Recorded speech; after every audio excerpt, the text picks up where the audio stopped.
નમસ્કાર મિત્રો દેશ અને દુનિયાના સુપરફાસ્ટ સમાચારમાં તમારું સ્વાગત છે।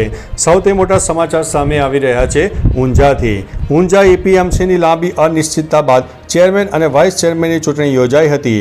9 મહિના બાદ દિનેશ પટેલને ફરી ચેરમેન બનાવાયા છે, જ્યારે વિષ્ણુ પટેલ વાઇસ ચેરમેન તરીકે નિમાયા છે। બીજેપી દ્વારા બંને નામો માટે પહેલેથી જ મેન્ડેટ જાહેર કરવામાં આવ્યું હતું અને ડિરેક્ટર્સે સર્વસંમતિથી મંજૂરી પણ આપી। ગાંધીનગરના નાયબ નિયામક એપીએમસીની અધ્યક્ષતામાં ચૂંટણીની અધિકારીની હાજરીમાં ચૂંટણી પ્રક્રિયા હાથ ધરાઈ છે। મિત્રો, અન્ય મહત્વના સમાચારની વાત કરીએ તો દશેરાના તહેવારને લઈને ફૂડ વિભાગ સતર્ક। રાજકોટ મહાનગરપાલિકાના ફૂડ વિભાગે નવરાત્રિ અને દશેરાને લક્ષમાં રાખીને શહેરભરમાં ખાદ્ય પદાર્થોની ગુણવત્તા અને સ્વચ્છતા માટે ઝુંબેશ શરૂ કરી છે। વિવિધ સ્થળોએથી મીઠાઈના નમૂના લઈને લેબોરેટરીમાં તપાસ માટે મોકલાવાયા છે।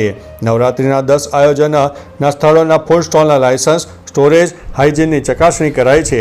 આ ડ્રાઈવનો હેતુ ગરબા રસિકોને સ્વચ્છ અને ગુણવત્તાયુક્ત ખાદ્ય પદાર્થો પૂરા પાડવાનો છે।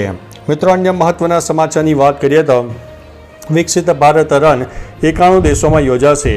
યુવા બાબતો અને રમતગમત મંત્રાલય તથા વિદેશ મંત્રાલયના સહયોગથી વિકસિત ભારત રન 2025નો આરંભ 91 દેશોના 150 સ્થળોએ 28 સપ્ટેમ્બર 2025ના રોજ થશે।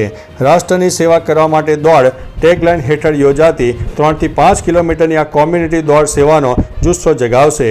એનઆરઆઈ યુવાનો, વિદ્યાર્થીઓ, વ્યવસાયિકો અને સ્થાનિક સમુદાયની ભાગીદારીથી આ દોડ ભારતના વિકાસ વિઝન 2047 પ્રત્યેની પ્રતિબદ્ધતા વ્યક્ત કરશે।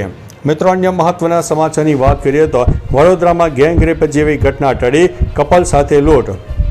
વડોદરામાં ભાયલી જેવી ગેંગરેપની ઘટના બનતા માંડ ટળી છે। ગરબા રમ્યા બાદ અંકોડિયા કેનાલ રોડ પર હવાવાળું સ્થળે બેઠેલા યુવક અને યુવતી સાથે લૂંટની ઘટના બની છે। 3 બુકાનીધારી લૂંટારોએ યુવતીના મોબાઈલ, દાગીના અને રોકડની લૂંટ ચલાવી હતી। લૂંટારોએ યુવકનો મોબાઈલ લૂંટીને ફેંકી દીધો। આ ઘટના બાદ યુવતીએ પોલીસને જાણ કરતા તાલુકા પોલીસે તપાસ હાથ ધરી છે। મિત્રો, અન્ય મહત્વના સમાચારની વાત કરીએ તો MiG-21નું સ્થાન લેશે તેજસ। ભારતીય વાયુસેનાએ ભારતના પ્રથમ સુપરસોનિક ફાઇટર એરક્રાફ્ટ MiG-21ને નિવૃત્ત કરી દીધું છે। આ એરક્રાફ્ટ ધીમે ધીમે સ્વદેશી તેજસ ફાઇટર જેટ દ્વારા બદલવામાં આવી રહ્યા છે, જે હાલમાં અનેક સ્ક્વોડ્રોનમાં સેવામાં છે। HAL આવતા મહિને અદ્યતન સંસ્કરણ તેજસ MK-1 લોન્ચ કરશે। તેમાં હવાથી હવા અને હવાથી જમીન પર પ્રહાર કરવાની ક્ષમતા સહિત બહુ મિશન ક્ષમતાઓ છે। સેના આત્મનિર્ભરતાના લક્ષ્ય સાથે આગળ વધી રહી છે। મિત્રો, અન્ય મહત્વના સમાચારની વાત કરીએ તો આઈ લવ મોહમ્મદ વિવાદ પર ઓવૈસીનું નિવેદન। એમના પ્રમુખ અસરુદ્દીન ઓવૈસીએ કહ્યું છે કે આઈ લવ મોહમ્મદ આ ગુનો નથી, જો છે તો સજા માની લઈશ। તેમણે બિહારમાં રિપોર્ટર્સને કહ્યું કે મુસ્લિમની આસ્થા અધૂરી છે જ્યાં સુધી તે મોહમ્મદથી પ્રેમ ન કરે।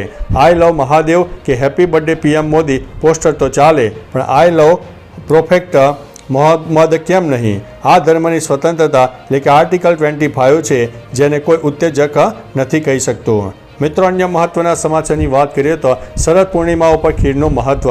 શરદ પૂર્ણિમાની રાત્રે ચંદ્રદેવને ખીર ચડાવવાનું શુભ છે। ખીરને આખી રાત ચાંદનીમાં રાખવામાં આવે છે। બીજા દિવસે પૂજા કર્યા પછી પણ સેવન કરવામાં આવે છે। એવું માનવામાં આવે છે કે ખીરને રાતભર ચાંદનીમાં રાખવાથી તે શુદ્ધ થાય છે અને તેનું સેવન કરવાથી રોગ અને નકારાત્મક ઉર્જાથી રાહત મળે છે અને ઘરમાં સુખ, શાંતિ અને સમૃદ્ધિ આવે છે। મિત્રો, અન્ય મહત્વના સમાચારની વાત કરીએ તો દાન બાપુની જગ્યાના મહંત ઉપર હુમલો। અમરેલી જિલ્લાના ધારી તાલુકાના ગઢિયા અને વીરપુર આશ્રમમાં દાન બાપુની જગ્યા પર મહંત હરપદ બાપુ પર અજાણ્યા વ્યક્તિએ તલવારથી હુમલો કર્યો। આશ્રમમાં હાજર બાપુને અનેક ગંભીર ઈજાઓ પહોંચી। અમરેલી સિવિલ હોસ્પિટલમાં દાખલ કરવામાં આવ્યા। અનુયાયીઓમાં રોષ ફેલાયો છે। પોલીસે અજાણ્યા વિરુદ્ધ ફરિયાદ નોંધાવી છે। CCTV તપાસી અને આસપાસના નિવેદનોને લઈને તપાસ હાથ ધરી છે અને હુમલાખોરો ફરાર છે। મિત્રો, અન્ય મહત્વના સમાચારની વાત કરીએ તો પશુઓને ખરવા અને મોવાસાની રસી। રાષ્ટ્રીય પશુ રોગ નિયંત્રણ કાર્યક્રમ હેઠળ ગુજરાતમાં 6 તબક્કામાં 9.82 કરોડથી વધુ પશુઓને ખરવા અને મોવાસાની વિનામૂલ્યે રસી આપવામાં આવી છે। 7મો તબક્કો 2025 ઓક્ટોબર સુધી ચાલશે, જેમાં 169 લાખ પશુઓનું રસીકરણ થશે। બ્રુસેલોકોલિસ રોગના 3 તબક્કામાં 21.86 લાખ નાના પશુઓને રસી આપીને રક્ષણ આપવામાં આવ્યું છે। અત્યાર સુધીમાં 269.51 લાખથી વધુ પશુઓને ER ટેગિંગ દ્વારા આગવી ઓળખ અપાઈ છે। મિત્રો, અન્ય મહત્વના સમાચારની વાત કરીએ તો દેશના લોકોનો પસીનો હોય તે વસ્તુ સ્વદેશી છે. ભાજપ દ્વારા આત્મનિર્ભર ભારત સંકલ્પ અભિયાનનો પ્રારંભ કરવામાં આવ્યો છે. આ મામલે CR પાટીલે કહ્યું છે કે દેશના લોકોને પસીનો હોય તે વસ્તુ સ્વદેશી છે. દેશવાસીઓને સ્વદેશી અભ્યાસ સાથે જોડીને અભિયાન સાથે જોડીને આ આંદોલનને જન આંદોલન બનાવવાનો પ્રયાસ કરવામાં આવી રહ્યો છે. જનને જોડીને સ્વદેશી અભિયાન અને જન આંદોલન બનાવવાનું કામ પણ ચાલી રહ્યું છે. મિત્રો, અન્ય મહત્વના સમાચારની વાત કરીએ તો સરકાર બનશે તો દર મહિને મહિલાઓને 2500 રૂપિયા આપીશું.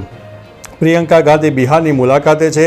આ મુલાકાત દરમિયાન તેમણે સૌપ્રથમ પટનામાં મહિલા સંવાદ કાર્યક્રમમાં ભાગ લીધો. આ દરમિયાન પ્રિયંકા ગાંધીએ મહિલાઓને એક મહત્વપૂર્ણ વચન આપ્યું. તેમણે જણાવ્યું હતું કે જો તેમની સરકાર સત્તામાં આવશે તો તેઓ જરૂરિયાત મહિલાઓને દર મહિને 2500 રૂપિયા આપશે.